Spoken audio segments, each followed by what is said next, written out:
Hi, Sonya. Hi, everybody else. My name's Grant Ujedlow, and I was Living with Fire's first ever Fire Adapted Communities Coordinator. That's me, back then, alongside what was surely the most complicated tabletop display ever invented. Congratulations, Sonya. I never thought you'd outlast Ed, but only because I never thought Ed would ever retire. My comments are really directed at you both, because it's hard for me to think of Ed and Sonya as anything but a team. They gave me a job when I needed one really badly, and it turned out to be a great job because they're great people, great bosses, and didn't at all try to hamper my creative genius or bad habits. And they didn't fire me when I printed the wrong phone number on like 15,000 copies of our brand new Fire Adapted Communities publication. In fact, Sonya even printed the labels for me to stick on every single one. She was so kind. I will never forget the phone number for the Reno Fire Department as long as I live. When I think about Sonya and Ed, I also think about productivity, because these two carried an incredible workload. You'd think that communities all over Nevada would be imperiled now that they've retired, but the breadth of resources that they have created are such a wonderful foundation for succession of the organization. And every single publication or article is guaranteed to be accurate because these two are meticulous.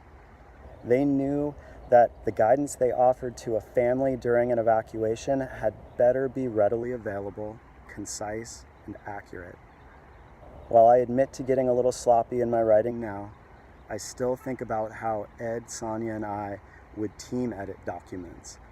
Finding typos is now one of my favorite hobbies, and I still count as one of my greatest editorial achievements the spotting of several typos in what had to have been like the 10th version of choosing the right plants for northern Nevada's high fire hazard areas. The job they offered me was chock full of opportunity. Sonya convinced Ed to let me start a Facebook page. They let me write and research, and twice Ed and Sonya even let me talk to the press. To say I was scared was an understatement, because what if I said the wrong thing, like misquoting the recommended size of vent holes to stop embers? Could you imagine the frown from Ed? I was always intrigued with Sonya's graphic design work. I had never seen the program InDesign before, and it seemed incredibly confusing but very powerful. I used to stare over her shoulder and watch her click and drag stuff into place. She'd move the gardener with the loppers over here and the grazing sheep over there, put this word mark right here, and ta-da, something beautiful for a billboard, a newspaper, or even a phone book. Sonya, that experience is how I gained the knowledge and familiarity with InDesign that eventually landed me my job after Living with Fire.